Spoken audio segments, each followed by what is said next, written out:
चल बोल, ट्रूथ और डेयर? डेयर। सोच ले। इसमें सोचना क्या है? ठीक है, चल तेरा डेयर निकालता हूँ। आज रात तू खंडर में जाएगा। अब बोल। हाँ। नहीं रे, मैं उस खंडर में नहीं जाऊंगा। तो फिर डेयर क्यों बोला? अब नहीं करेगा ना तो तुझे पूरे स्कूल में फेमस कर दूंगा कि तू झूठा भी है और डरपोक भी। डरपोक? ए डरपोक, डरपोक। कोई डरपोक नहीं है, ये जाएगा। लेकिन मैं वहां डर रहा है ना? चल ठीक है, मैं तेरे साथ आऊंगा।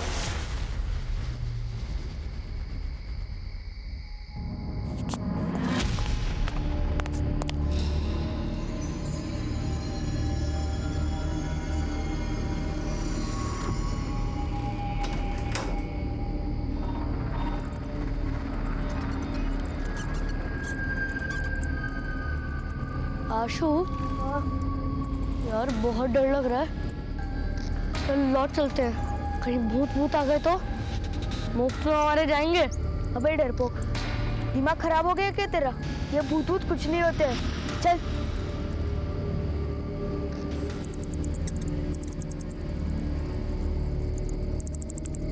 रुक।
खुश रहो। कसरत हो गई तुम्हारी? जी पिताजी, बस गायों को चारा देने ही जा रहा था। जाओ।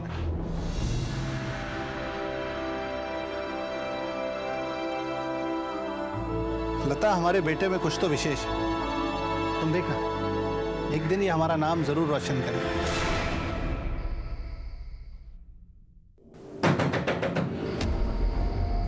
सुनिए सुनिए, इतनी रात को कौन हो सकता है? तुम रुको, मैं देखता हूं।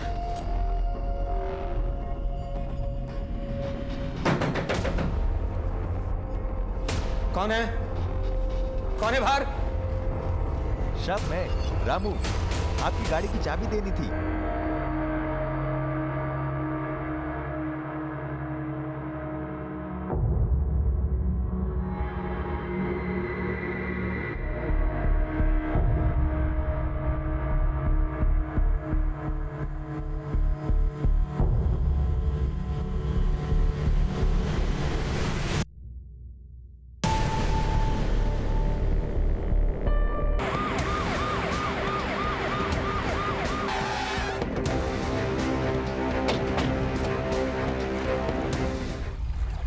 सर देख के लग रहा है लास्ट 3-4 दिन पुरानी है। चेक करो कोई आईडी वगैरह है क्या।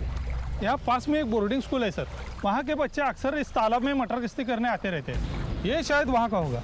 बॉडी को पोस्टमार्टम के लिए भेजा और इस बोर्डिंग स्कूल में जाके पूछताछ की। ये बोर्डिंग स्कूल किस तरफ? ये तो हमारे स्कूल का स्टूडेंट आशुतोष है। ये तो 4 दिन पहले घर जाने के लिए निकला था। क्या? घर जाने के लिए निकला था? वो भी 4 दिन पहले? जी सर, दरअसल इसका एक भाई है अभिनव। ये दोनों हमारे स्कूल में ही पढ़ते हैं। पिछले हफ्ते हरिओम ने दोनों को खंडहर में पकड़ा था। कौन है उधर? ये तो हरिओम है। चल भाग, नहीं तो पकड़े जाएंगे।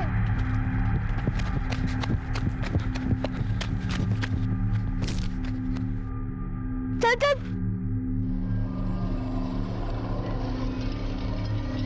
इतनी रात में क्या कर रहे तुम दोनों? हाँ, मैडम को बोलता हूँ। चलो जल्दी। इसलिए इनके अगेंस्ट हमने इनडिसिप्लिनरी एक्शन लिया। आखिरी बार पूछ रही हूँ, कौन कौन था वहां पर? उनके नाम बता दो, नहीं तो अभी तुम्हारे पेरेंट्स को बुलाकर तुम दोनों को घर भेज दूंगी। ठीक है, अब तुम्हारे पेरेंट्स को ही बताती हूँ, वही पूछेंगे तुमसे। कितना पूछा था सर, बट ना अभिनव ना आशुतोष किसी ने कुछ नहीं बताया। आखिरकार मैंने उनके फादर राकेश अग्रवाल को बुला लिया। अभिनव के पैर में चोट लगी थी तो वो आकर उसे ले गए, पर आशुतोष नहीं गया। बट आप तो कह रही थी वो घर जाने के लिए निकला था ना सर। अभिनव के जाने के बाद अगले ही दिन आशुतोष भी चला गया। दीदी के एंगेजमेंट है घर पर, मुझे घर जाना है। लेकिन जब वो घर नहीं पहुंचा तो उसके घर वालों ने इस बारे में आपसे कोई इंक्वायरी नहीं की? हमारे यहाँ ज्यादातर अनाथ बच्चे पढ़ते हैं और जिनका घर आसपास होता है वो वीकेंड्स में घर चले जाते हैं। अब इनका घर भी पास में ही है और एक दिन पहले ही आशुतोष के पापा अभिनव को लेकर घर चले गए बेटी के एंगेजमेंट के लिए। तो जब आशुतोष ने कहा कि दीदी के एंगेजमेंट के लिए मुझे घर जाना है तो मुझे कोई शक ही नहीं हुआ। एक भाई घर पर है और दूसरा भाई स्कूल से घर के लिए निकलता है और बीच में उसका मर्डर हो जाता है, और ना ही घर वालों को कुछ पता चलता है और ना ही स्कूल वालों को। सर मैंने उन बच्चों को बोला था खंडर पे मत जाओ, लेकिन वो मानते ही नहीं थे सर। देखिए ना क्या हादसा हो गया। अरे क्या बकवास कर रहे हो? एक सेकंड, किस खंडर के बारे में बात कर रहे हो? ठीक से बताओ। खंडर पे ना भूत वूत का चक्कर है सर। सर वहाँ पर कोई आता जाता नहीं है, मगर सर वो शहर वाले मानते नहीं ना, इसलिए देखिए ना क्या हादसा हो गया। सर सब अंधविश्वास की बातें हैं, ऐसा कुछ नहीं है। हमको लगा इसलिए हमने बता दिया। कुछ और पता है इसके बारे में? सर कुछ दिन पहले मैंने आशुतोष की जान बचाई थी, नहीं तो गांव वाले उसको मार डालते। उसको मार डालते? ये क्या कह रहा है? सर आशुतोष बहुत ही शरारती लड़का है, हमेशा स्कूल से बिना बताए गायब हो जाता था। सर अभी कुछ दिन पहले ही गांव वालों ने आशुतोष को पकड़ लिया था, बहुत ही मारा पीटा था उसे। किसने? सर गांव वालों का कहना था कि आशुतोष गांव की लड़कियों को छेड़ रहा था। वो तो सही समय पर आकर किसी ने स्कूल में बता दिया, नहीं तो उसी दिन बात बिगड़ जाती। कौन थे ये लोग जिन्होंने आशुतोष को मारा था? वो पास के कुछ गांव के लोग थे।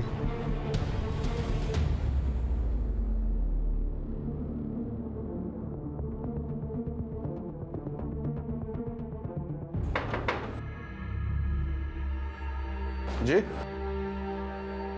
राकेश अग्रवाल का घर ही? मैं ही हूँ राकेश अग्रवाल। आशुतोष आपका बेटा? जी हाँ सर। अगर बात क्या है? जी उसकी लाश नदी। आशुतोष! आशुतोष! ये क्या हो गया?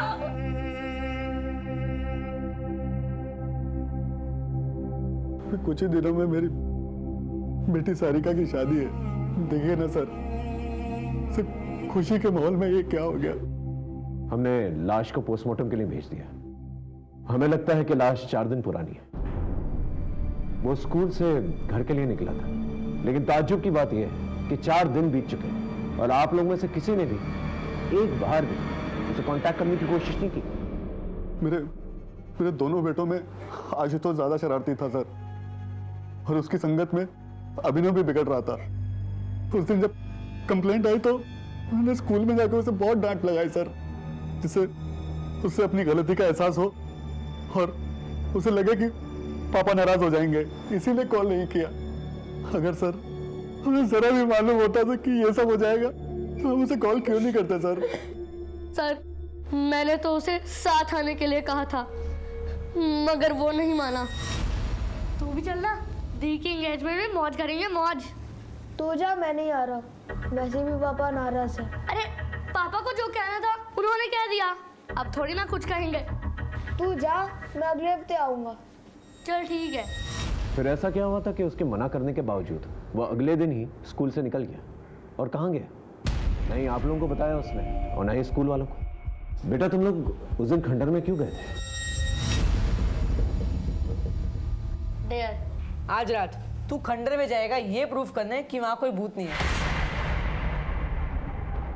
नहीं रे, मैं उस खंडर में नहीं जाऊंगा। डरपोक, कोई डरपोक नहीं है, ये जाएगा। लेकिन मैं वहां डर रहा है ना? चल ठीक है, मैं तेरे साथ आऊंगा। ये भूत कुछ नहीं होता है। मैंने मना भी किया था उसे, पर लेकर गया वो मुझे। और वहाँ वो था।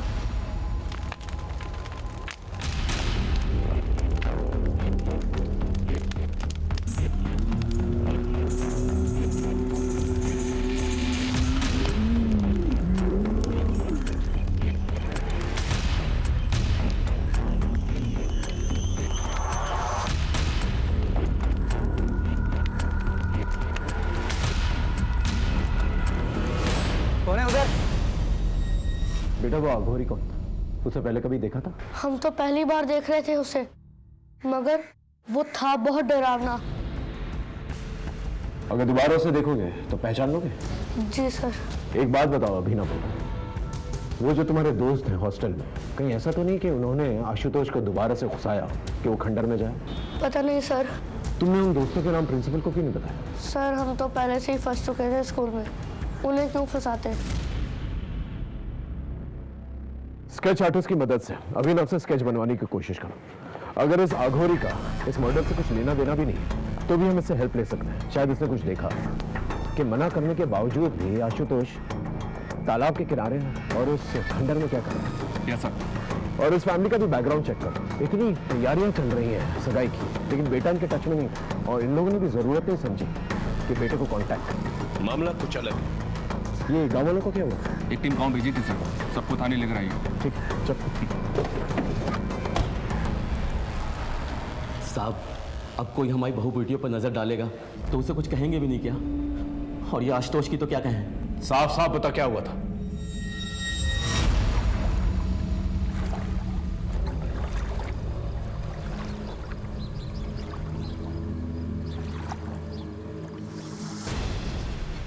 साले यहाँ ये सब करने आता है, शर्म नहीं आती तुझे? ए भाई पकड़ो इसको, भागने मत दे। जाओ भाई, क्यों मार रहे हो? ये साला झाड़ियों में छुपकर लड़कियों को देख रहा था। छोड़ दीजिए भैया जी, गलती से आ गए थे, आगे से नहीं आएंगे। साहब, उसकी अकल तो उसी दिन ठिकाने लगा देते गांव वाले, मगर वो स्कूल वालों को पता नहीं किसने बता दिया और वो उसको बचा कर ले गए। और उसकी अकल ठिकाने लगाने के चक्कर में जब आशुतोष तुझे मिला अकेला तो हमेशा हमेशा के लिए उसे ठिकाने लगा दिया और उसकी लाश को तालाब में फेंक दिया। क्यों? 2 महीने पुरानी बात का बदला हम लोग अब क्यों लेंगे? जो कुछ होना था उसी दिन हो गया था। उसके बाद से तो वो लड़का गांव या तालाब की तरफ तो दिखाई भी नहीं दिया। लेकिन उसकी लाश तो तालाब के पास ही मिली थी। साहब, मुझे इसका कुछ मालूम नहीं। सर, उस गांव वाले के बारे में पता किया, मगर उसका कोई ऐसा कोई क्रिमिनल रिकॉर्ड नहीं है कि किसी की जान ही ले ले। ठीक है, अपनी जान जारी रखो और उसको कुछ दिनों तक यहीं पर रखो। ओके? जब भी हम किसी केस की छानबीन करते हैं तो उस केस के हर एक पन्ने को पलट कर देखते हैं, विक्टिम से जुड़े सभी लोगों की अच्छी तरह से छानबीन करते हैं, सस्पेक्ट्स के सभी एंगल्स को अच्छी तरह से टटोलते हैं।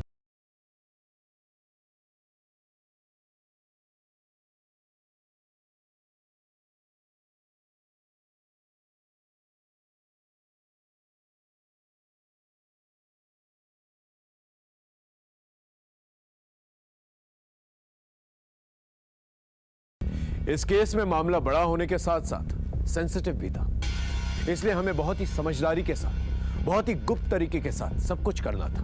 हम मुजरिम को चौकन्ना नहीं करना चाहते थे। केस में मुश्किलें बहुत थी, लेकिन हमने भी ठान ली थी। पृथिव्यानि त्रीणि रत्नानि जलमन्नं सुभाषिताम मुद्धे मुद्धे।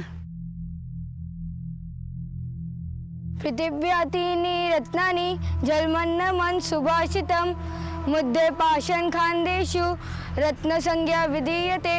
अरे वाह, अब आप इस श्लोक का अर्थ बताइए। इस श्लोक का अर्थ है कि इस धरती पर सिर्फ 3 प्रकार के रत्न हैं, जल, भोजन और मनुष्य के विचार। बहुत अच्छे, आप ऐसे ही मेहनत करते रहो, एक दिन अपना बहुत बड़ा मुकाम हासिल करोगे।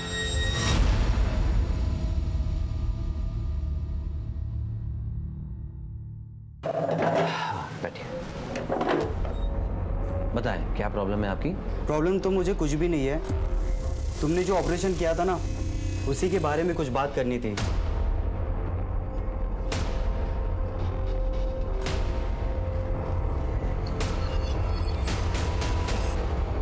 हाँ, आशुतोष की पोस्टमार्टम रिपोर्ट आ गई है। उसका लिवर और दोनों किडनीज को निकाला गया है। क्या? मतलब organ trade? No sir, postmortem doctor की राय अलग है। उनका कहना है कि ऑर्गन्स निकाले जरूर गए हैं, बट इतनी बुरी तरह से कि वो डैमेज हो गए होंगे। 90% चांसेस हैं कि वो किसी के यूज करने लायक रह गए। और उनका कहना ये भी है कि ये किसी प्रोफेशनल डॉक्टर का काम नहीं है। कोई ऐसा करेगा क्यों? आखिर इसके पीछे क्या मामला हो सकता है? हो सकता है सर आशुतोष किसी कल्ट का शिकार बना हो, और वैसे भी वो अघोरी खंडर में ही था। मतलब ब्लैक मैजिक। इस अघोरी को ट्रैक करो, इसका मिलना जल्द से जल्द बहुत जरूरी है। और ऑर्गन ट्रेड के एंगल को भी खंगालो अच्छी तरह से। इससे रिलेटेड सभी लोगों से पूछताछ करो। जब तक का मामला क्लियर नहीं हो जाता हम कुछ कह नहीं सकते। सर उस अघोरी का पता चल गया है। पकड़ो इसे, अभी जेल जाने का टाइम आ गया। बाबा जी ये क्या कर रहे हो? छोड़ो हमें, ले चलो इसे। छोड़ो। अरे हमने क्या किया है? अच्छा तो तू है इन सब का बड़ा अफसर, मगर याद रख एक सन्यासी की साधना में रोड़ा बन रहा है तू। मिट्टी में मिला दूंगा तुझे। बाबा जी ये सन्यासी का चोला उतार के जरा ये बताइए, ये बच्चे आशुतोष का क्या किया? कौन आशुतोष? हम तो सिर्फ ब्रह्मा ब्रह्म को जानते हैं। देख हमसे मिलने आत्माओं के आने का समय हो रहा है, जाने दे हमें। क्षमा कर दूंगा तुझे तेरी इस भूल के लिए। अरे बाबा कहाँ चल दिए? चुपचाप यहाँ खड़े रहिए और हमारे सवालों के जवाब दीजिए, समझे? अरे मूर्ख, इतना दुस्साहस! राख कर दूंगा, मिट्टी में मिला दूंगा। देखो बाबा सीधे सीधे इज्जत से पूछ रहा हूं, क्या कि उस बच्चे की लाश मिली है उस खंडर के पास जो तालाब है ना, वहां जहां पर आप कुंडली मार के बैठे हैं और उसके अंग निकाले गए? कोई मजाक नहीं चल रहा है यहां पर। सीधे सीधे से बताओ अगर कुछ देखा है तो। देखना चाहेगा? अभी दिखाता हूं मेरी शक्तियां।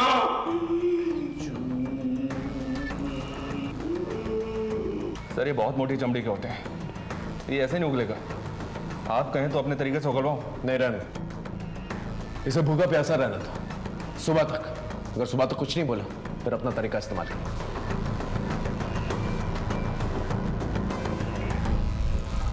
ऑर्गन ट्रेड के एंगल में कुछ मिला?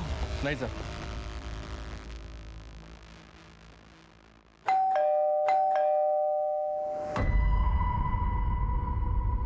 इतनी देर क्यों हो गई आज? कुछ नहीं, होम विजिट पे चला गया था। सर आशुतोष की फैमिली बहुत खुश थी, सरिका की शादी हो रही थी और दोनों बच्चे भी बहुत अच्छे थे सर। बट राकेश फाइनेंशियली बहुत परेशान था। परेशान था मतलब? सर राकेश की फाइनेंशियल कंडीशन खराब थी, लेकिन अपनी बेटी की शादी में उसने दिल खोल के खर्च करने का मन बनाया था। अपने पड़ोसी से 5 लाख रुपए उधार भी मांगे थे पर लिए नहीं। लेकिन इस सब का आशुतोष के मर्डर से क्या कनेक्शन? सर हो भी सकता है। वो क्या है, मैंने उसकी फाइनेंशियल कंडीशन चेक की तो मुझे ये मिला, इसी वजह से उसने 5 लाख रुपए उधार नहीं लिए थे पड़ोसी से। ये आशुतोष की एफडी है 5 लाख रुपए की, जिसे उसने 10 दिन पहले तोड़वाया था। बैंक से एक और बात पता चली साहब। क्या? इसे उसने पहले भी तोड़वाने की कोशिश की थी, लेकिन तब वो ऐसा नहीं कर पाया था। लेकिन क्यों? सर नाबालिग आशुतोष का एफडी तुड़वाने के लिए हमें उसके गार्डियन राकेश का भी साइन चाहिए था। राकेश का साइन तो सही था, पर जब हमने क्रॉस चेक किया तो आशुतोष का साइन ही फर्जी निकला। इसलिए हमने एफडी तोड़ने से मना कर दिया। इस पर मिस्टर राकेश काफी नाराज भी हुए और फिर कुछ दिन बाद वो आशुतोष को ही लेकर बैंक आए थे। तुम यहाँ पे साइन करो बेटा। सही से साइन करना, नहीं तो फिर बोलेंगे कि फर्जी साइन कर लाया हूँ। आशुतोष ने तो मेरे ही सामने साइन किया था, पर सर वो कुछ डरा हुआ लग रहा था। इतने पैसों की क्या जरूरत पड़ी थी कि अपने बेटे के फर्जी साइन करवाए? और इतना शौक क्या चढ़ा था कि अपनी बेटी की शादी इतने आलीशान तरीके से करवानी थी? अरे सर उस मैनेजर को तो 10 साल पहले रिटायर हो जाना चाहिए था। उम्र के साथ साथ उसकी आंखों और दिमाग दोनों ने साथ देना बंद कर दिया है। मैंने कोई फर्जी साइन नहीं किए, वो तो आशुतोष ने किए थे, लेकिन उस मैनेजर को लगा कि मैंने नकली साइन किए हैं, फ्रॉड बना दिया मुझे बैंक में सर, इसलिए आशुतोष को बैंक ले जाना पड़ा। इस एफडी तोड़ने के पीछे की कहानी हमें पता है, अच्छे से पता है। आपके और आपके बच्चों की कोई भी एफडी नहीं है, और जिसकी एफडी है उसकी एफडी 10 दिन पहले तोड़ी गई और तोड़ते के साथ ही उसकी मौत हो जाती है। ये कोइंसिडेंस सही है? अरे सर कोई कोइंसिडेंस नहीं है, मेरे बेटे की एफडी थी, मैंने तोड़वा दी। आप मुझे गोल गोल घुमा रहे हैं। जा सकते। इस बात का पता लगाना बहुत जरूरी है कि एफडी तोड़ते वक्त आशुतोष घबराया हुआ क्या था। जरूर उसकी घबराहट के पीछे कोई ना कोई राज है। Okay sir. क्या हुआ? क्यों बुलाया था पुलिस ने? कुछ पूछना था। पापा, कुछ पता चला आशुतोष के साथ किसने किया ऐसा? अभी नहीं। देखो बेटा, जो हो गया सो हो गया। तुम्हारी शादी को कब तक टालेंगे हम? आज भी तुम्हारे ससुराल वालों का फोन आया था।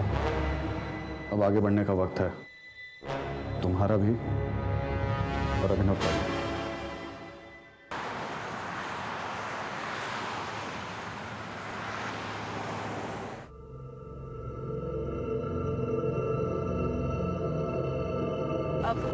भैया आगे से अंदर ले लीजिएगा।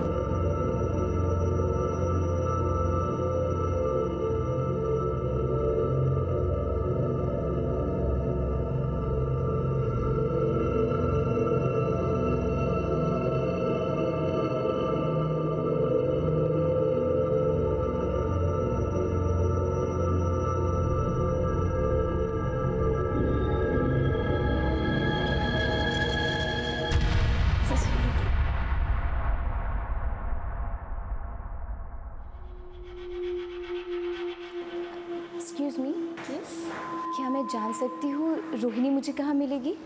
जी आपको? जी वो मुझे जानती है, मैं उसी से ही मिलना चाहती हूँ। सॉरी, रोहिणी यहाँ पर नहीं है, कुछ ज़रूरी काम था तो वो चली गई। बट आप अपना नाम बता दीजिए, मैं उन्हें इन्फॉर्म कर दूँगी कि आप मिलने आई थी। आप एक काम कर लीजिए ना, वो कहाँ गई है मुझे बता दीजिए, मैं वहाँ जाकर मिल लूँगी उससे। सॉरी मैम, वो हम आपको नहीं बता सकते। आप अपना मुझे नाम बता दीजिए, वो जैसे ही आएंगे हम इन्फॉर्म कर देंगे।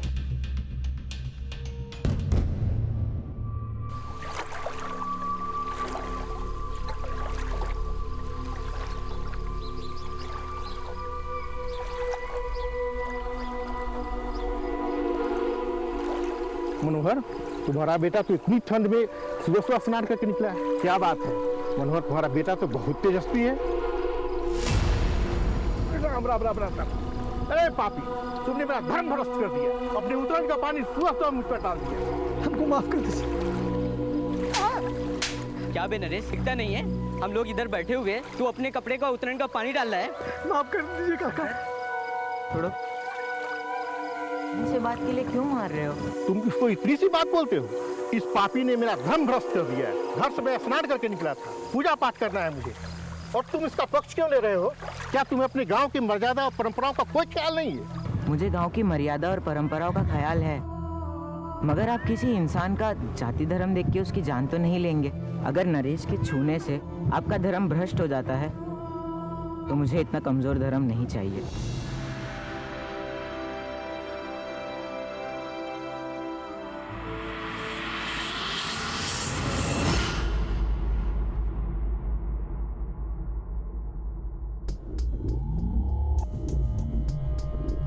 सर, हमने नजर रखी हुई है, कोई हलचल नहीं है। देख गुड्डू, ऑर्गन ट्रेड का एंगल तो है इस केस में। अब तू हमें बता दे, अगर बाद में पता चला ना कि तू कुछ भी जानता है तो प्रॉब्लम हो जाएगी तेरे लिए, समझा? अरे साहब, ये धंधा मैं बहुत पहले ही छोड़ चुका हूँ साहब। अगर ऐसा कुछ भी उस लड़के के साथ हो ना साहब, ये खबर उड़ते उड़ते मेरे कानों तक जरूर आती साहब। साहब, ये बाहर का एंगल है। सर, स्कूल से एक न्यूज़ आई है। किरण जी, ये वही अंकित है ना जिसने अभिनव और आशुतोष के साथ खंडर पे जाने की बैट लगाई थी? आज रात तू खंडर में जाएगा ये प्रूफ करने कि वहाँ कोई भूत नहीं है। जी सर। और अभी अंकित भाग गया है? सर, अंकित अकेला ऐसा लड़का नहीं है जो स्कूल से भाग गया है, और भी लड़के हैं जो स्कूल से भाग गए हैं। असल में जिस माहौल में ये पैदा होते हैं, पलते हैं, उन्हें स्कूल की पढ़ाई अनुशासन जेल जैसी लगती है। मतलब? सर, 60% बच्चे हमारे यहाँ अनाथ हैं, और अंकित भी अनाथ ही था। ये 3 साल पहले हमारे यहाँ किसी NGO के थ्रू आया था। ये कोइंसिडेंस नहीं हो सकता कि पहले बैट लगी, फिर आशुतोष पकड़ा गया, उसके बाद उसका मर्डर हुआ और अभी अंकित भाग गया। कोइंसिडेंस है कि नहीं ये तो नहीं पता, पर अंकित और आशुतोष एक बार पकड़े गए थे। किस लिए? किसका फोन है ये? मैडम, वो मैच आ रहा था, इसलिए मैंने अंकित से फ़ोन ले लिया। मुझे नहीं मालूम था कि इसमें ऐसी सब फिल्म्स पड़ी होगी। झूठ बोल रहे हैं मैम, वो गंदी फिल्म देखने के लिए उसने ही मुझसे फोन लिया था। ये फोन और ये फिल्म कहाँ से आई तुम दोनों के पास? पड़ा हुआ मिला था।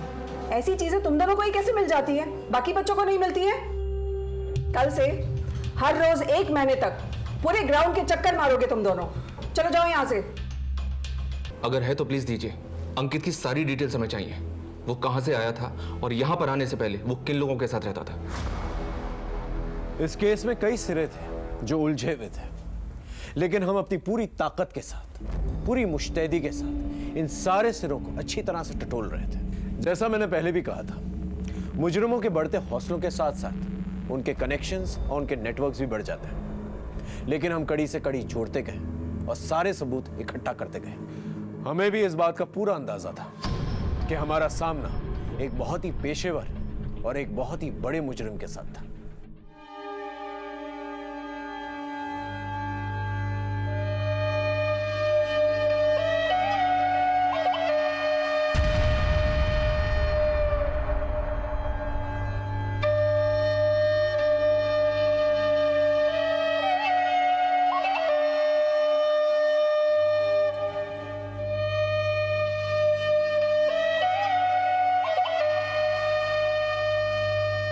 ये बड़ी गलत बात है शंकर। ये औरतें तुमसे अपनी मेहनत की मजदूरी मांगने आई, तुमने इनकी पिटाई कर दी। ये तो ठीक नहीं। चलो इनसे माफी मांग। माफी मांग? मांग लो। इन लोग से माफी मांगे। अरे गुणानंद भैया, हमें कोई माफी वाफी नहीं चाहिए। सही कह रही है, एकदम सही कह रही है। अबे जब इनको पीटने में कोई आपत्ति नहीं है तो तुम काहे क्रांति का झंडा उठाए घूम रहे हो बे?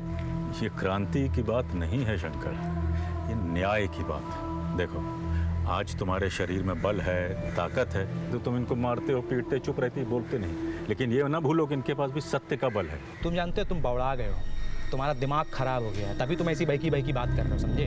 देखो, हमको यहाँ पे तमाशा चाहिए नहीं। जितना तामा झामा है ना तुम्हारा ये सब लपेटो और निकलो यहाँ से, समझे? जैसे प्रभु की इच्छा। काका बहुत सम्मान करते हैं हम आपका, लेकिन अब एक बात तो तय है कि जब तक शंकर इन गांव वालों से माफी नहीं मांगेंगे और इनकी मजदूरी नहीं देगा, तब खेतों में काम नहीं होगा। और हम सब भी यहीं बैठे रहेंगे काका, देखते हैं प्रभु की क्या इच्छा है ना? चलो बैठ जाओ भाइयों, बैठो बैठ जाओ, बैठो सब अपना ही बैठो।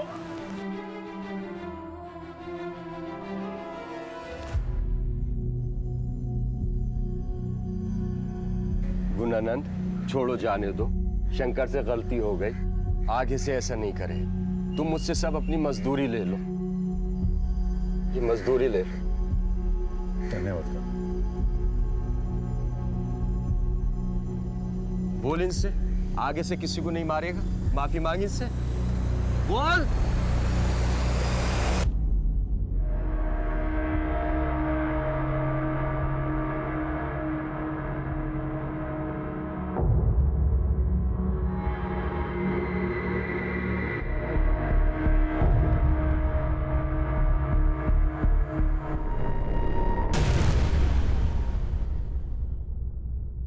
तीन बार लेना है, ध्यान रखा करो।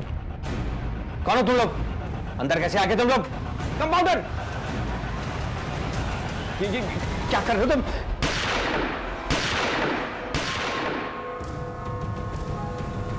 सर, हमने लास्ट ईयर के सारे केसेस को छाना।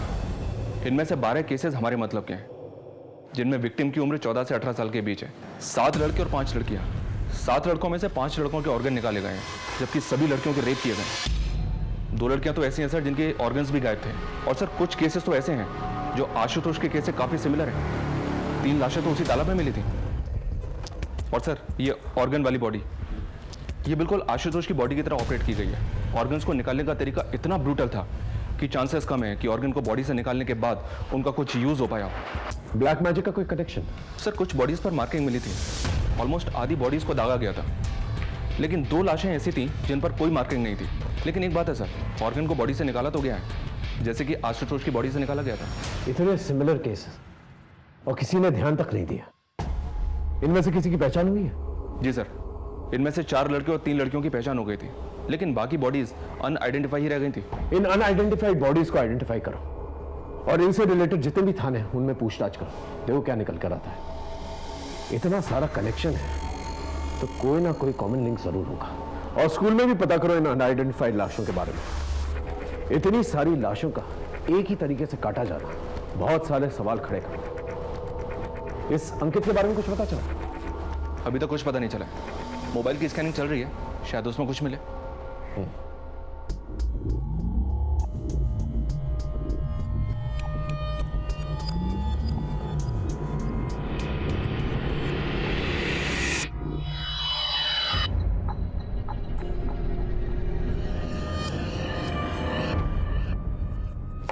सर, आप लड़कों के बारे में क्रॉस चेक कर रहे थे, वो तो ठीक है, पर ये लड़कियां, हमारा बॉयज स्कूल है।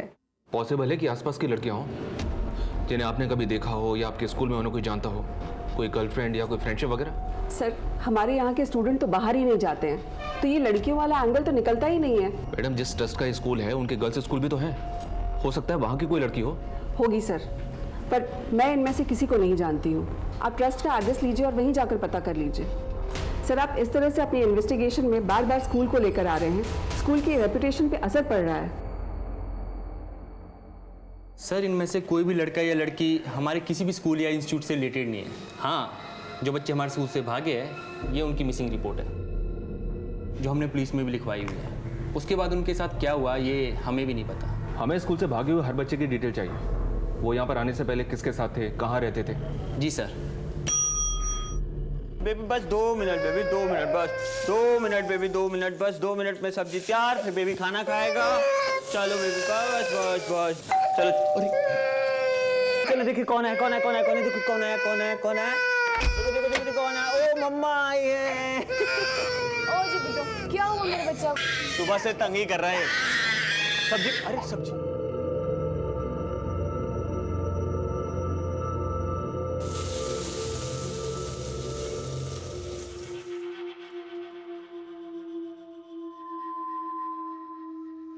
गौतम, तुम्हें मेरी वजह से क्या क्या सहना पड़ रहा है? क्या हो गया अचानक? तुम जानती हो, चाहे कुछ भी हो जाए, मैं हमेशा तुम्हारे साथ हूं। अच्छा बताओ, तुम्हारा काम कैसा था?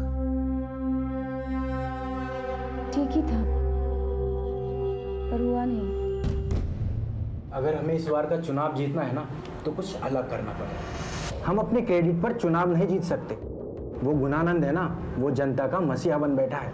अच्छा, अभी जागे हैं आप।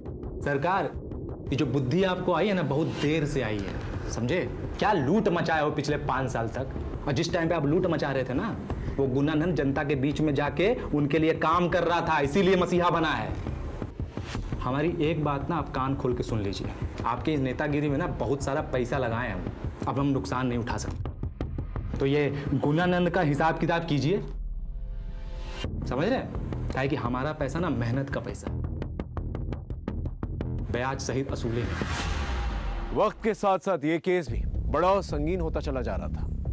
नए नए खौफनाक और खतरनाक मामले रोशनी में आ रहे थे, क्योंकि लोगों में डर का माहौल बना हुआ था।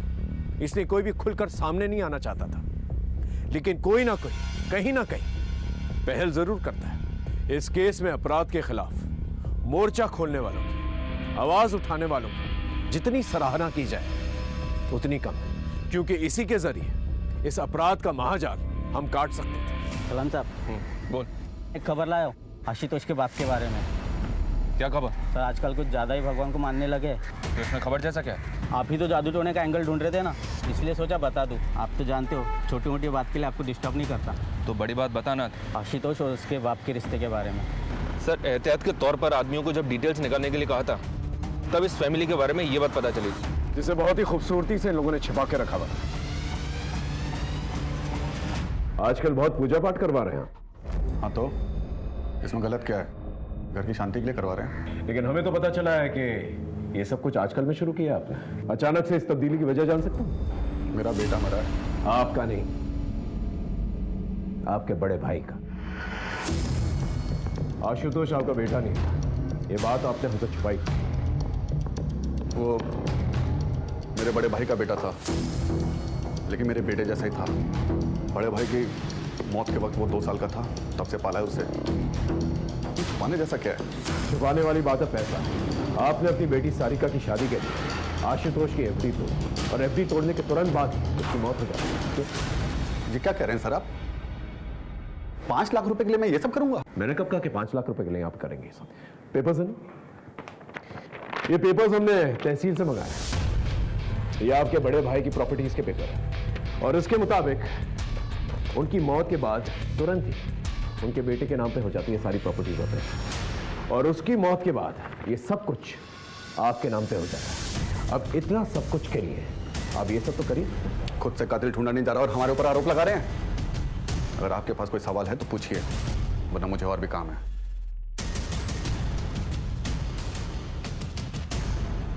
इस आदमी के बारे में पता करना, जरूर कुछ ना कुछ छुपा रहा है और जितने भी बाबा और पंडित हैं उन सबको राउंड अप करो, पता करो कौन सी पूजा पाठ करवा रहा है। कहीं ये जादू टोना तो नहीं करवा रहा? पता करते हैं सर। चल।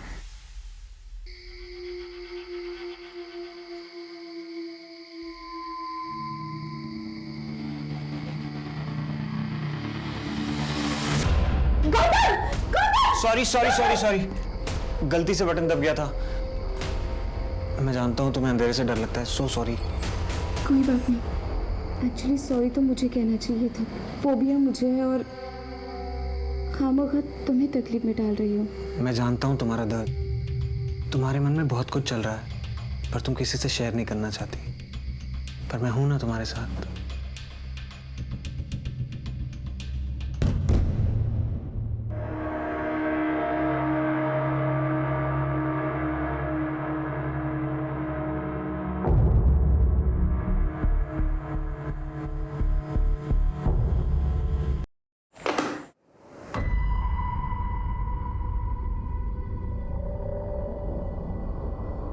शोनम, हाँ मैं लंच के लिए बाहर जा रही हूँ। अच्छा, आधा घंटा लग जाएगा फिर भी मुझे, तब तक कि तुम रिसेप्शन संभाल लेना, ठीक है?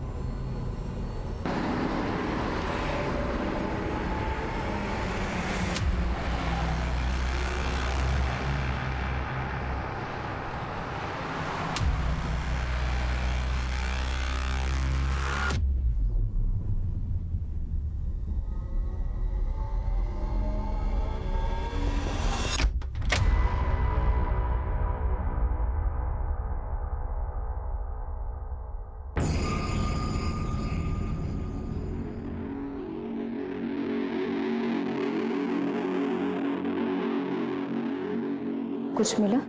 हाँ मिला तो है, मगर मुझे वो तो मिल जाए जिसके लिए मैंने इतना बड़ा रिस्क लिया है।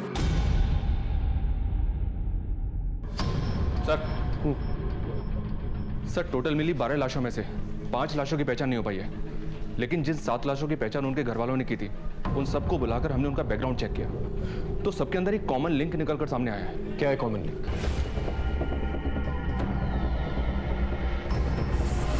अच्छा, तो इसका मतलब यह हुआ इन बच्चों की फैमिलीज का इन्वॉल्वमेंट कहीं ना कहीं इस मर्डर्स में है, या फिर डर के मारे इन लोगों ने केस फाइल नहीं किया इसके खिलाफ। बिल्कुल सर, एग्जैक्टली यही लिंक आशुतोष की फैमिली का है। राकेश के यहाँ काफी आना जाना है इनका।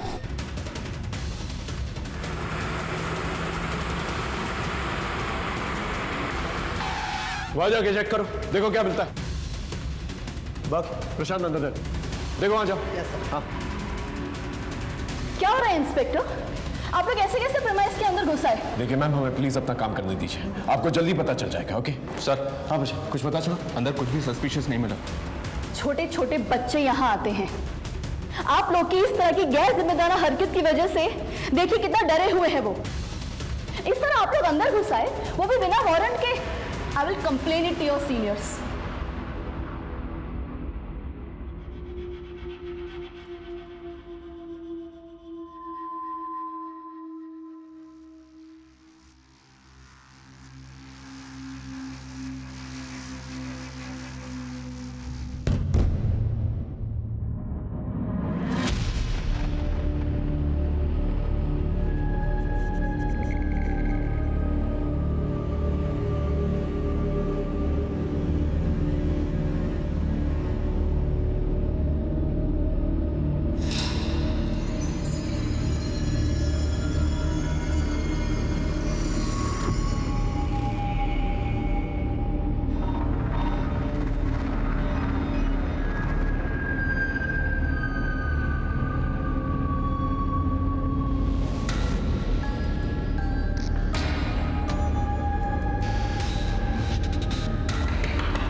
आप यहाँ पर?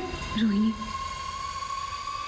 अपना जल्दी से सामान पैक कर ले और हम यहाँ से चलते हैं। दीदी मैं कहीं नहीं जा रही। पागल हो गई है, यहाँ पर बहुत खतरा है। अगर किसी ने हम दोनों को साथ में देख लिया ना, बहुत बड़ी प्रॉब्लम में फंस जाएंगे हम लोग।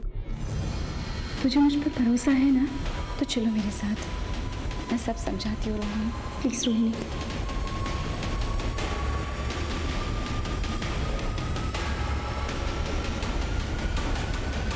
चलो रोहिणी। रुक क्यों गई? चलो। तुम्हें क्या लगता है दीदी, मैं तुम्हारे झांसे में आ जाऊंगी? मुझे तो पहले से ही पता था कि तुम मुझसे जलती हो, और अभी तो मुझसे जलने के और भी वजह है ना तुम्हारे पास। ये पैसा, ये पावर है ना? रोहिणी ऐसी बात नहीं है बेटा, यहाँ पर कुछ भी सही नहीं है, इसलिए कह रही हूँ। चलो। क्यों दीदी, क्यों सही नहीं है? जब तक तुम कर रही थी सब कुछ सही था, लेकिन तुम पीछे रह गई, मैं आगे निकल गई, तो बस सब कुछ गलत हो गया।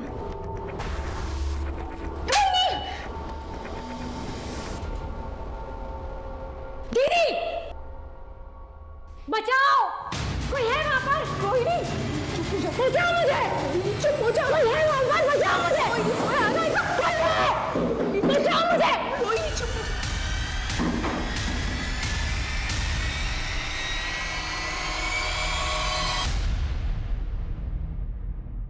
हिमांशु रावत, इतनी लापरवाही। पुलिस डिपार्टमेंट में काम करते हो तो क्या पुलिस के रूल्स रेगुलेशन फॉलो नहीं करोगे? तुम जानते भी हो कितना केओस हो सकता था अगर पब्लिक को इस रेड के बारे में पता चलता। सर, हमारी इन्वेस्टिगेशन की सारी लीड्स इसी जगह पर पहुंच रही थी, इसे हमने रेड मारी। आगे से इस बात का ख्याल रखना, मुझे इन्फॉर्म किए बिना तुम इस केस में कोई भी कदम नहीं उठाओगे। पिछले हफ्ते एक टीम ने रेड मारने की परमिशन मांगी थी। यह फाइल स्टडी करो। ये क्या सर? एक टीम और भी है जिसने सेम जगह पे छापे मांगे थे। कौन सी टीम? जी, इस केस के बेसिस पर ही हमने कमिश्नर साहब से रेड के ऑर्डर मांगे थे, बट इनफ एविडेंस ना होने की वजह से ऑर्डर इशू नहीं हुए थे। ये कौन सा केस था? एक आदमी की बीवी गायब हो गई थी। सर, मेरी बीवी वैदेही, वो बोल के गई थी कि वो ऑफिस के काम से शहर से बाहर जा रही है, पर तब से अभी तक वो वापस नहीं आई। कहाँ गई थी वो? पता नहीं सर, कुछ बताया नहीं।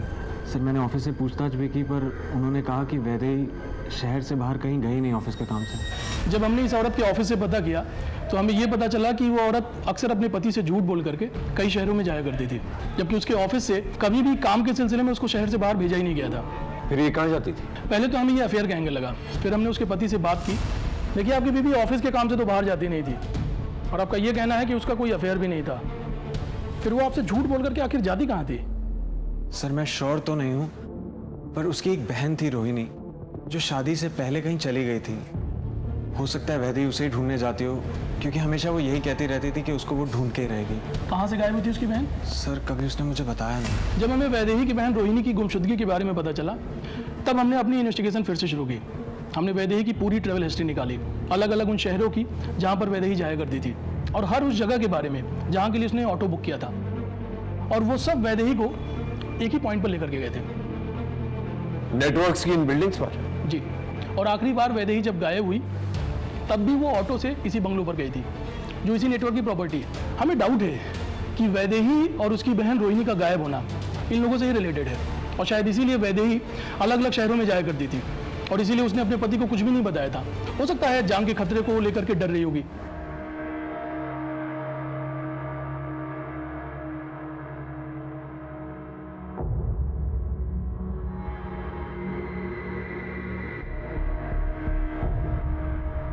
बाबा की जय हो। बाबा की जय हो। बाबा की जय हो। सर, ये वही लोकेशन है जहाँ पर वैदेही मिला, और ये वही लोकेशन है जहाँ पर हमने पहले टारगेट किया था, और इन सब का कनेक्शन वो नेटवर्क है। सर, ये सारे विक्टिम्स जो हैं इनके पावर की वजह से डरे हुए हैं। अगर आप हमें परमिशन दे देंगे तो ये सारे विक्टिम्स सामने आएंगे, सैकड़ों की संख्या में सामने आएंगे। हाइपोथेटिकल बातें मत करो हिमांशु। ऐसा करेंगे तो वैसा होगा, वैसा करेंगे तो ऐसा होगा। थोड़ा प्रैक्टिकल सोचो। शक करने की वजह हमारे पास बहुत हैं, लेकिन क्या हमारे पास पुख्ता सबूत हैं? कोई चश्मदीद गवाह हैं? देखो पिछली बार भी तुमने रेड मारी थी, क्या मिला? इस बार भी अगर हम फेल हो गए, रिजल्ट 0 आ गया, तो संभालना बहुत मुश्किल होगा। शक के बेसिस पर इतना बड़ा रिस्क मैं नहीं ले सकता। हमने पूरी एड़ी चोटी का जोर लगा दिया था, लेकिन फिर भी अपराधी को पकड़ने में हम नाकामयाब रहे। अब हलचल बढ़ गई थी। अब अपराधी की नजर पुलिस की हर एक मूवमेंट पे थी, क्योंकि केस सेंसिटिव और बड़ा था। कमिश्नर साहब की इंस्ट्रक्शंस और उनकी फिक्र वाजिब थी। हम कोई गलती नहीं कर सकते थे और न ही खुलेआम हाथ डाल सकते थे। ऐसे में हमने ठोस और पुख्ता सबूत जमा करने शुरू किए। एक कहावत तो आपने सुनी ही होगी, पाप का घड़ा एक ना एक दिन जरूर भरता है। शायद वक्त आ गया था कि इस गुनहगार की किताब के पन्नों में कानून की सजा के पन्ने अब लिखे जाएं। ये आपने लिखवाई थी? जी सर, मेरे पति ऋतुराज की हत्या इन्हीं लोगों ने करवाई है, क्योंकि उन्होंने इन लोगों के लिए काम करने से मना कर दिया था। वो लोग इतने बड़े हैं कि पुलिस कुछ नहीं कर पाई। बस शूटर मिला, इंसाफ हुआ।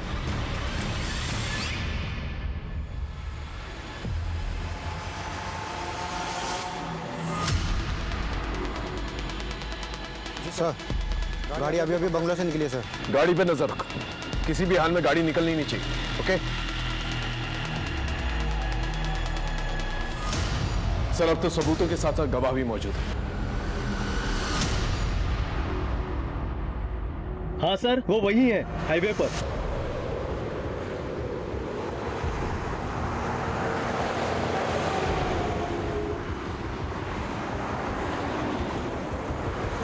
सर, वो रही गाड़ी, पीछा करो उसका और कंट्रोल रूम में इन्फॉर्म कर।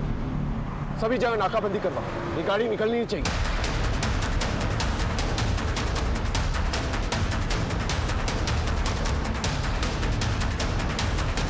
तेज चलो।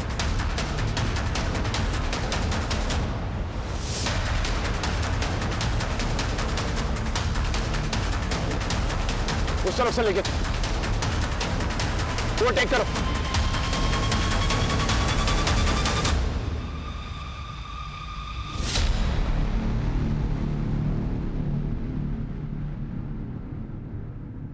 सर, अब तो सबूतों के साथ साथ गवाह भी मौजूद है। हमारी टीम्स रेडी है, बस आपके ऑर्डर्स की जरूरत है। देखो मैडम, आप पीछे तो नहीं हटेगी? नहीं सर, उस आदमी को मैं सलाखों के पीछे देखना चाहती हूँ और उसके लिए मैं कुछ भी करूंगी। सर, हम जितनी देर लगाएंगे वो इतनी दूर चला जाएगा। प्लीज।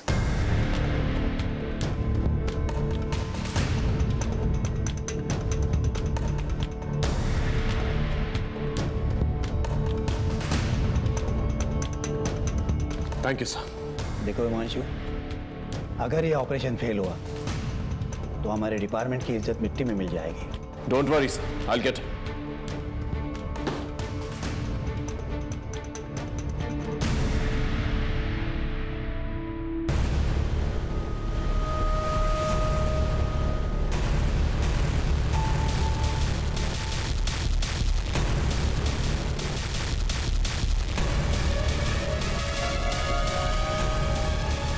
लगता है हमारे बेटे में कुछ तो विशेष है। एक दिन ये हमारा नाम जरूर रोशन करेगा।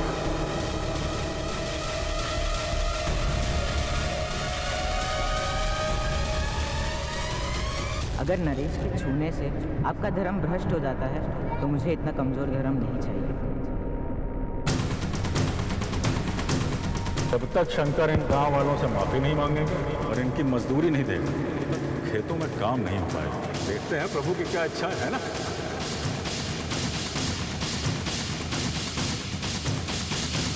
Breaking news. अभी तक की सबसे बड़ी खबर ये है कि गुणानंद स्वामी को पुलिस ने राज्य के हाईवे से गिरफ्तार कर लिया है। गुणानंद की गिरफ्तारी के बाद उनके भक्तों में काफी आक्रोश देखा जा रहा है। कई जगहों पर तोड़फोड़ और आगजनी की वारदातें भी हुई हैं। छोड़ेंगे नहीं, आग लगा देंगे घर को।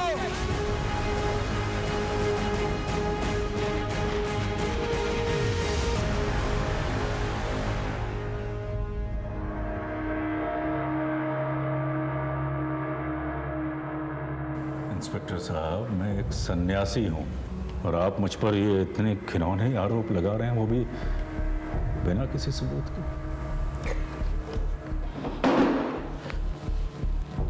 हमारे पास तेरे खिलाफ सबूत भी है और चश्मदीद गवाह भी है। कितने बड़े अफसर हैं आप, फिर ऐसी नादानों जैसी बातें क्यों कर रहे हैं? किसी ने कुछ ऊट पटांग कह दिया और आप हमको यहाँ इस कारावास में ले आए कैद करके। जो प्रभु की इच्छा। हमें आपसे कोई शिकायत नहीं, भय है कि आप हमारी बात मान नहीं रहे, लेकिन हमारे जो भक्त हैं बाहर, यदि उन्हें ये पता चल गया कि आपने मुझको यहाँ यूं कैद करके रखा है तो यकीन जानिए अनर्थ हो जाएगा। धमकी दे रहा है, दंगे करवाएगा, फसाद करवाएगा। अरे मैं कैसे फसाद करवाऊंगा? मैं तो यहाँ आप लोगों की कैद में हूं ना, कारावास में। लेकिन मेरे भक्त जो बाहर हैं इस कारावास से दूर, वो मासूम है, प्रेम करते हैं मुझसे, और प्रेम में तो इंसान कुछ भी कर जाता है ना। ऐसी चिकनी चुपड़ी बातें करके भोले भाले भक्तों को अपने जाल में फंसाता है ना तुम। लेकिन यहाँ ऐसा नहीं चलेगा, यहाँ गुनाह कबूल किए जाते हैं। परंतु कौन से गुनाह, कौन से? ये ऐसे नहीं मानेगा। एक काम करो, इसे यहीं रखो और खाना पीना बिल्कुल नहीं देना, और सोने भी मत देना। देखते हैं ये खेल कितने दिनों तक चलता है।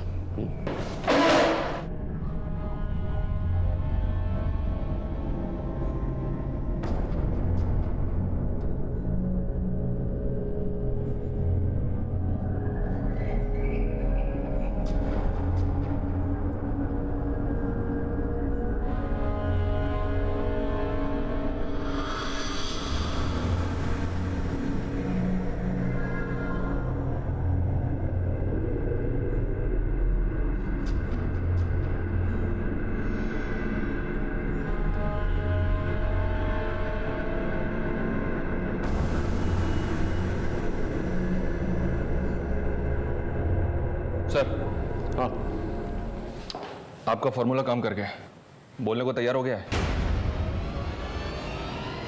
हर इंसान को उसके तरीके से हैंडल करना पड़ता है। चल।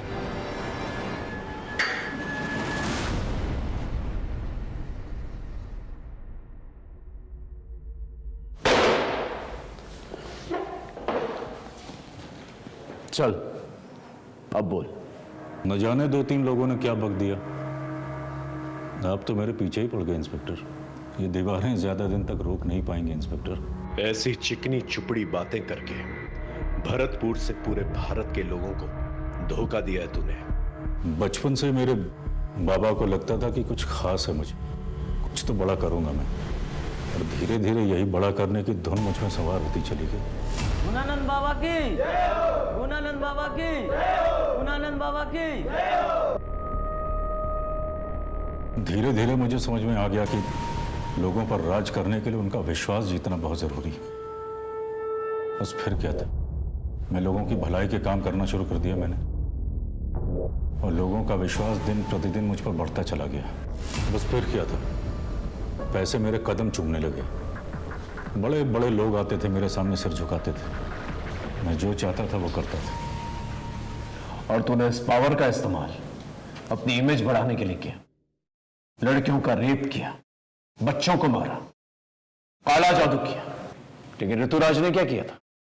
उसे क्यों मार डाला? ऋतुराज हमारे लिए मारकाट वाले काम करता था, जादू में इस्तेमाल करने के लिए। पर पता नहीं क्या हुआ सर, धीरे धीरे उसका मन इन कामों से हटने लगा, और एक दिन बिना बताए सबको छोड़कर भाग गया। खतरा था वो हमारे लिए। अभी भी देर नहीं हुई है ऋतुराज, काम पर लौटा। क्षमा करें महाराज, जितनी गलतियां मुझसे होनी थी वो हो चुकी। मैं अब और गलती नहीं करना चाहता। मुझसे यह पाप के कारोबार का बोझ नहीं सहा जाता।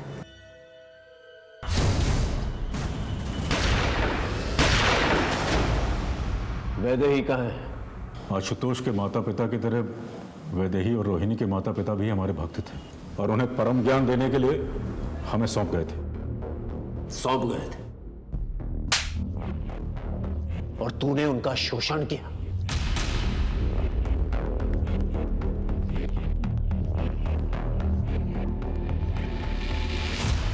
वैदेही कभी भी सहज नहीं थी आश्रम में, लेकिन रोहिणी पूरी तरीके से काबू में थी अमर।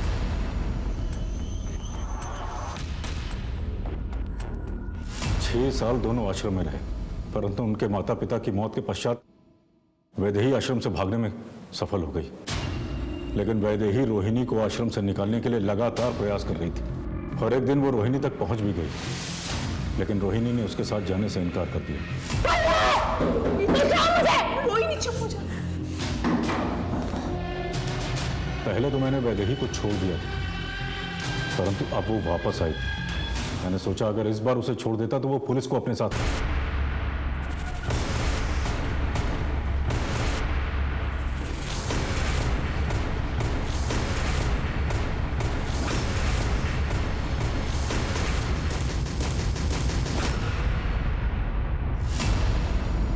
तू तो ज्यादातर अनाथ बच्चों को मारता था, फिर आशुतोष को क्यों मारा? वो तो तेरे स्कूल में पढ़ता था, ऊपर से गरीब भी था। उसका बाप मेरा भक्त था, पर वो गरीब नहीं था। बाद में मुझे पता चला कि उसके बाप के पास पैसे भी थे और जमीन भी, और वो दोनों मुझे चाहिए थे। इसलिए मौका मिलते ही मैंने उसके बाप को अपने झांसे में ले लिया। दोनों लड़कों ने अघोरी की बुलाई हुई आत्माओं को भगा दिया है महाराज। अघोरी की तपस्या भंग होने की वजह से आत्माएं इनके बेटों पर हावी हो गई हैं। कुछ कीजिए महाराज, कुछ कीजिए। देखो, तुम्हारे दोनों बेटों ने गलती तो की है, जिस वजह से आज उन दोनों की जान खतरे में। हम ज्यादा से ज्यादा किसी एक बेटे की जान बचा सकते हैं। एक बेटे की बलि तो तुमको देनी ही पड़ेगी। अभिनव की जान बचाने के लिए उसने आशुतोष को बलि के लिए चुना। पूजा के नाम पे हमने उससे 3 लाख रुपए लिए और उसकी बलि चढ़ा दी। और अंकित ने क्या किया था? उसे क्यों गायब किया? उसने आशुतोष की बलि चढ़ाते हुए देख लिया।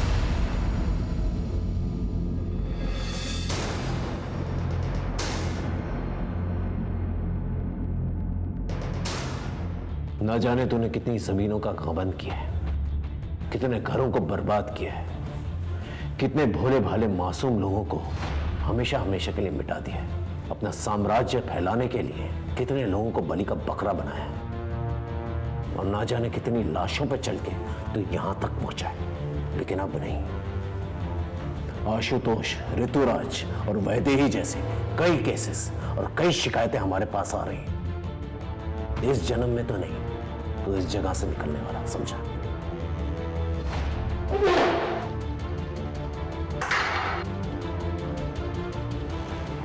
आज दुनिया के हर एक कोने में ऐसे बाबा हैं जो आध्यात्मिक होने के साथ साथ बड़े बड़े और अच्छे अच्छे काम करते हैं, और लोग भी आंख बंद करके उन पर विश्वास करते हैं। एक बात हम आप सबको बता देना चाहते हैं, आप आस्था जरूर पालें, लेकिन मर्यादा का भी पालन करें। और बाबाओं को आगाह करते हैं कि आस्था के नाम पर अगर वो लोगों के साथ विश्वासघात करेंगे, अपराध करेंगे, तो उसका अंजाम सीधा जेल होगा। आज भारत के हर एक कोने में कई ऐसे नामचीन बाबा हैं जो जेलों में बंद हैं, जिन्होंने आस्था के नाम पर लोगों को ठगा है। जिस तरह से गुरुनानंद ने अपने करियर की शुरुआत की थी, अगर उसी सोच को लेकर वो आगे चलता तो शायद वो आज इस अपराध का महाजाल का रचयिता नहीं बनता। हम इन बाबाओं को ताकतवर बनाते हैं, और इस ताकत और भरोसे का ये लोग नाजायज फायदा उठाते हैं। और फिर ना ही सिर्फ ये लोग अपना नाम खराब करते हैं, बल्कि अपना अंजाम भी खराब करते हैं। हर दस्तक को पहचाने, और याद रखिए, धर्म के खिलाफ काम करने वाला कभी धार्मिक नहीं हो सकता। इसी के साथ मैं आपसे विदा लेता हूं, फिर मिलेंगे एक नए केस के साथ। तब तक देखते रहिए क्राइम पेट्रोल दस्तक, क्योंकि मकसद बताना नहीं, बचाना है। जय हिंद।